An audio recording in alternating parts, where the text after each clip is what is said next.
Okay, we're looking at mixed exercise 7 from the first year core textbook, on question 23. Yeah, this was quite a tricky one to structure. It's actually fine once you get into it, but yeah, it's a bit off-putting. That's quite different to any of the previous ones. So we're looking at a geometric proof now, and they're talking about a regular hexagon. And you haven't done loads with hexagons, really. Oops. So let's have a think, though. So if it's a regular hexagon, apologies for the very dodgy sketch. So one thing you have done with sort of all types of polygon is think about their interior and exterior angles. But actually, if that's a regular hexagon, it's going to be made up of 6 equilateral triangles. And the distance that they're talking about, so the distance between two sides, and it doesn't matter which two, so I'll take those two. So that's the distance that they want me to show is rational. We'll need to think about what rational means. And basically all of the side lengths are √3.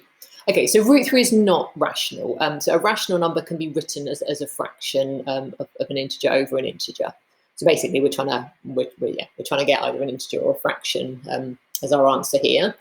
Okay, so how could I get that? Well, if I draw out one of those equilateral triangles, so obviously if they're equilateral, and the reason I know they're equilateral, if you're sort of not totally convinced by that, we'll just think about there. So if they're all the same and they're meeting at a point, then each of those angles must be 60 degrees.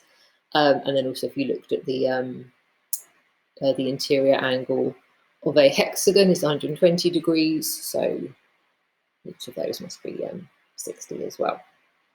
Okay, so if I can find the perpendicular height of that, then I can double it. So that height I've just labelled on there in blue is going to be that height there, for example. So if I double it, I'll then get the perpendicular distance that I had in red. Okay, so, and there's various ways I could do that. I could do it through trig, because I do know that that's a 60-degree angle, but I think probably easier is if I split that in half, I'll create a right angle triangle, and then I can use Pythagoras. So if I'm splitting that equilateral triangle in half, so that base would be √3 over 2. So if I use Pythagoras, √3 all squared for the hypotenuse, just be really careful that you don't put the over 2 inside the square root. Let's call that h. So that will give me h squared. So that is just going straight to my calculator. You could do it without, but I'm lazy. So obviously √3 squared, in fact, I'm being really lazy there, aren't I? Right, so √3 squared is just 3. √3 over 2 all squared is going to be 3 over 4. So h squared, so 3 over 4 is 12 over 4. So h squared is 9 over 4. If you could see it, right. So h squared is 9 over 4, and obviously, and so I'm going to square root that, which does give me a rational number. So √3 is not rational, but when I square root those, I get an integer over an integer, and obviously h is a length, so I don't need to worry about the negative result. It's got to be 3 over 2. Okay, so yeah, we're pretty much there, aren't we? So what we've just worked out is that is 3 over 2.